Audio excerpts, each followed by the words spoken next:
ಎಲ್ಲರಿಗೂ ನಮಸ್ಕಾರ. ರಾಯರ ಕೃಪೆ ನಿಮ್ಮ ಮೇಲೆ ಇರಲಿ. ನಾನು ಮಾಡುತ್ತಿರುವ ಈ ಚಿಕ್ಕ ಪ್ರಯತ್ನಕ್ಕೆ ನಿಮ್ಮ ಬೆಂಬಲವಿರಲಿ. ಇವತ್ತು ನಾನು ಮಾಡುತ್ತಿರೋ ರೆಸಿಪಿ ಬಂದು ಪಪ್ಪಾಯ ಫ್ರೆಂಚ್ ಫ್ರೈಸ್.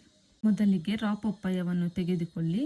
ನೆಕ್ಸ್ಟ್ ಅದನ್ನು ಸ್ಲೈಸಸ್ ಥರ ಕಟ್ ಮಾಡಿ, ನಂತರ ಒಂದು ಪಾತ್ರೆಯಲ್ಲಿ ನೀರು ಹಾಕಿ ಕಟ್ ಮಾಡಿಕೊಂಡಿರುವ ಪಪ್ಪಾಯನ ಅದರಲ್ಲಿ ಹಾಕಿ 15 ಮಿನಿಟ್ಸ್ ಬಾಯ್ಲ್ ಮಾಡಿ. ನಂತರ ವಾಟರ್ ಮತ್ತು ಪಪ್ಪಾಯನ ಸಪ್ರೇಟ್ ಮಾಡಿ.